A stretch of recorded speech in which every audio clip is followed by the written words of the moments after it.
Welcome. You're tuned into Tangled Threads. If you're digging our content, hit the like button and subscribe. Thank you. Hey, my name is Eric, and I'm 35 years old. I've always been on top of my stuff. Good job, a beautiful wife named Ashley, and a comfortable home. We've been married 7 years, and I always thought our relationship was solid. Boy, was I wrong. I never thought a designer handbag could turn my life upside down. Ashley had always had a taste for the finer things in life.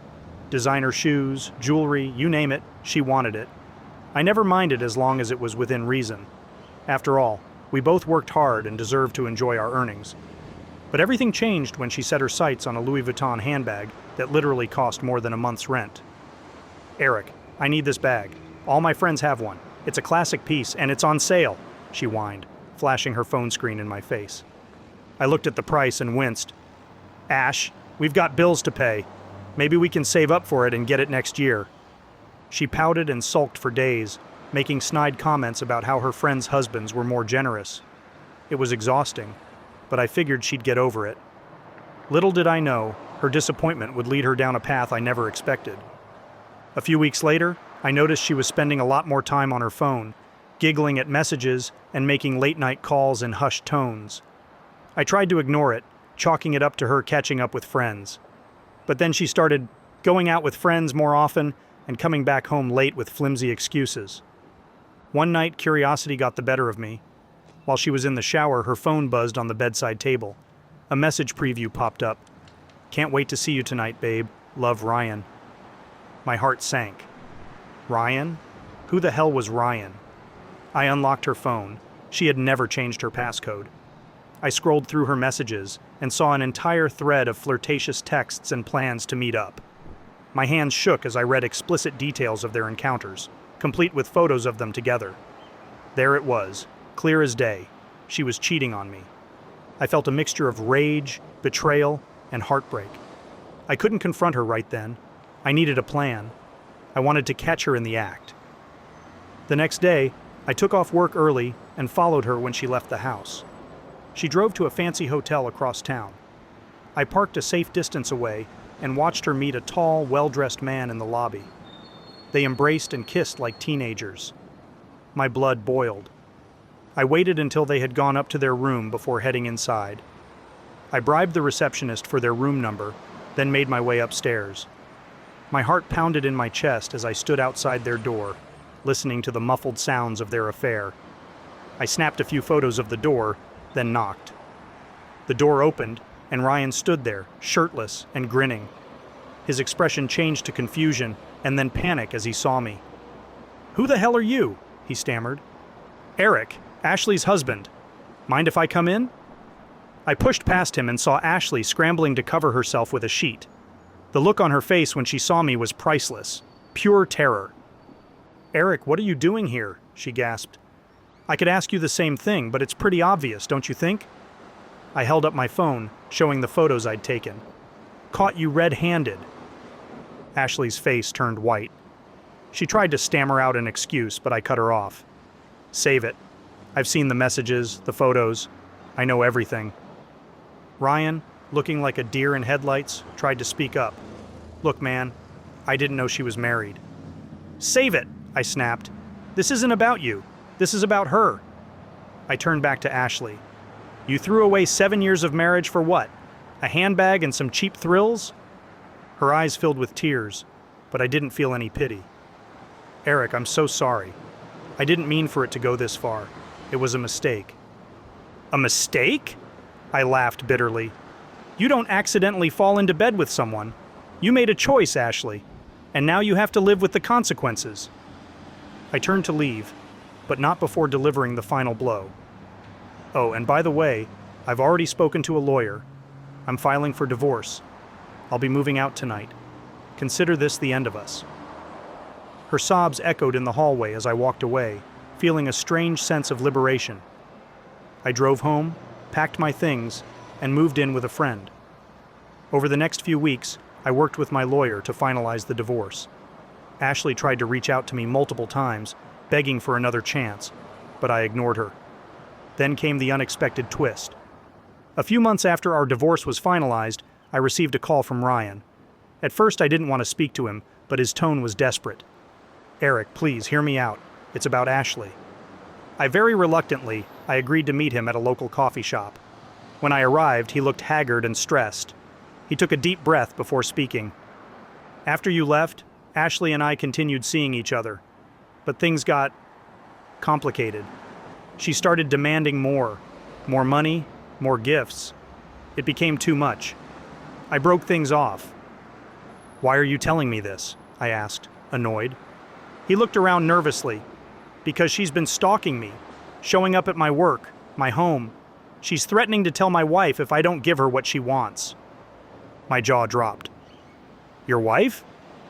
"Yes," he confessed, looking ashamed. "I'm married too, and Ashley's threatening to ruin my life unless I pay her." I felt a twisted sense of satisfaction. Ashley had played both of us, and now it was coming back to bite her. "That's not my problem, Ryan. You made your bed. Now lie in it." I stood up to leave, but then paused. "But I will give you one piece of advice. Don't give her a dime. Let her face the consequences of her actions." Ryan nodded, looking defeated. I walked away, feeling a strange sense of closure. Ashley had destroyed our marriage for her own selfish desires, and now she was paying the price. I moved on with my life, finding peace in knowing that I had done the right thing by walking away. Months later, I heard through the grapevine that Ashley had left town, unable to handle the fallout of her actions. I didn't feel sorry for her. She had made her choices, and she had to live with them.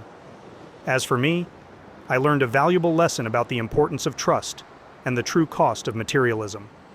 I vowed never to let anyone take advantage of my kindness again, and I stayed true to that promise, living a life free from deceit and filled with genuine connections. In the end, I came out stronger and wiser, while Ashley was left with nothing but regrets, and that, to me, was the ultimate victory. Update 2. Hey everyone, it's Eric again. I posted my story a while back about catching my wife, Ashley, cheating on me with some guy named Ryan because I wouldn't buy her a Louis Vuitton handbag. I wanted to give an update on what's happened since then.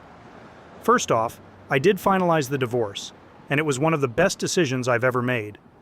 The process was grueling, but I had a great lawyer who made sure I got a fair deal. Ashley didn't contest anything, probably because she knew she had no leg to stand on. We split our assets, and I moved on with my life. For a while, I heard bits and pieces about Ashley and Ryan. After our confrontation, Ryan and Ashley apparently kept seeing each other, but things soured quickly. She had become increasingly demanding, and Ryan couldn't keep up with her extravagant lifestyle. He ended up breaking things off with her, which wasn't surprising given her track record. About a month after our divorce was finalized, I saw Ashley at a local bar. It was a Friday night, and I was out with some friends from work. I spotted her sitting alone at the bar, nursing a drink and looking miserable. It was a strange sight. She always had been the life of the party, surrounded by friends and admirers. Now she looked like a shadow of her former self. I was standing with my friends, enjoying the night, when I saw her look up and notice me. Her eyes widened, and she hesitated before slowly getting up and walking over to me. I could feel the tension build as she approached. "Eric," she said, her voice soft and hesitant. "Ashley," I replied, keeping my tone dry and stern. I wasn't about to show her any sympathy. "What do you want?" She bit her lip, looking like she was trying to muster up the courage to speak. I wanted to say I'm sorry. For everything." I nodded, my expression unreadable. "Is that all?" Her eyes filled with tears, and she took a deep breath. "I know I messed up. I didn't appreciate what I had. I've lost everything because of my mistakes." I didn't let my expression change. "That's true. You did mess up, and you lost everything because of your choices." She looked down at her feet, clearly hoping for some sign of compassion or forgiveness. "I just wish I could go back and change things." "You can't," I said bluntly. "What's done is done. We all make our choices, Ashley. You made yours, and now you have to live with the consequences." She looked up at me, her face a mixture of regret and desperation. "Eric, can we at least be friends? I miss having you in my life." I shook my head. "No, I've moved on, and so should you. There's no place for you in my life anymore." She stood there for a moment, as if hoping I'd change my mind. When it became clear that I wouldn't, she nodded sadly and walked away, back to her lonely spot at the bar. Watching her walk away, I felt nothing but a strange sense of satisfaction. I had stood my ground, and it felt good. I turned back to my friends, who had been watching the interaction with curious eyes. One of my friends clapped me on the back. "Good for you, man. You deserve better." "I know," I said, smiling genuinely for the first time that night. "And I've found better." I continued to move forward with my life. I started dating again and even met someone special. Her name is Claire, and she's the complete opposite of Ashley. She's down to earth, kind, and appreciates the simple things in life. We've been together for 6 months now, and things are going great. I still think about the past sometimes, but it doesn't haunt me like it used to. Instead, it serves as a reminder of what I overcame and how far I've come. I've learned to trust again and to value the things that truly matter. For anyone going through something similar, know that there's light at the end of the tunnel. It might take time, but things do get better. And remember, never let anyone take advantage of your kindness or make you feel like you're not enough. Life has a funny way of working out, and sometimes the best thing you can do is walk away from what's holding you back. I did, and I couldn't be happier with where I am now. Thanks for all the support, everyone. It means more than you know. Well, I'm pouring myself a shot. Anyone else? Anyways, let us know your thoughts in the comments section below. When you subscribe, be sure to click the notification bell. Click here for more Tangled threads.